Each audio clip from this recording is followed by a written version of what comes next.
Hello বন্ধুরা, তো কেমন আছেন সবাই? আর সবার পশু পাখিরা কেমন আছে? অ্যানিমাল লাভার চ্যানেল থেকে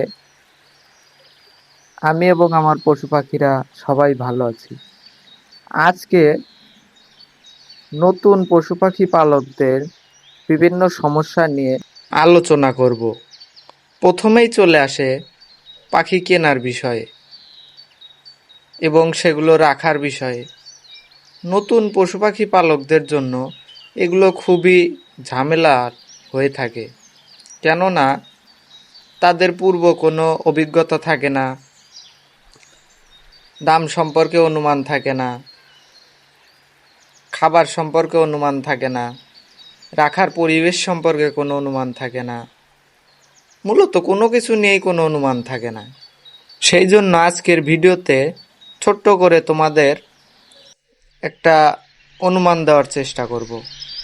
আর এইরকম ভিডিও আরও পেতে চাইলে চ্যানেলটি সাবস্ক্রাইব করে অবশ্যই কমেন্ট করো। আমি নতুন কী ধরনের ভিডিও আনলে তোমরা খুশি হবে সেই সম্পর্কে আমাকে জানাও কমেন্টের মাধ্যমে। নতুন পাখি পালকরা ছোট খাঁচায় ছোট পাখি দিয়ে শুরু করতে পারো। এতে তোমাদের খরচও কম হবে, রাখতেও সুবিধা, আরও বিভিন্ন ধরনের সুবিধা পাবে।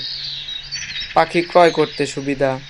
কিন্তু তোমাদের প্রশ্ন থাকতে পারে, পাখি কোথা থেকে কিনবো? অনেকের কাছেই হয়তো শুনবে যে পাখি খামার থেকে কেনা ভালো।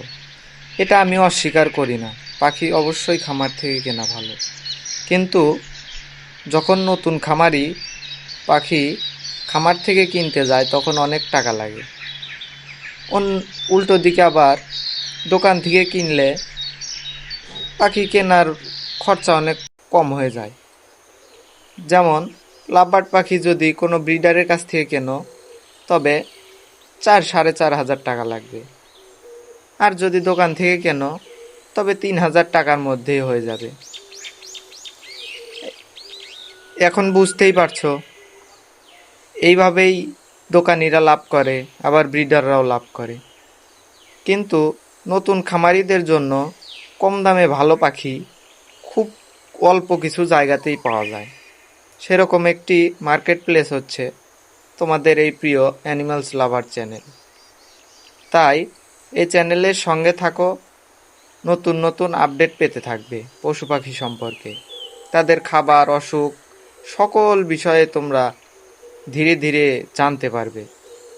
এগুলোর মাধ্যমে আশা করি তোমরা উপকৃত হবে। তাই চ্যানেলটি সাবস্ক্রাইব করে এর পাশে থাকো। ধন্যবাদ।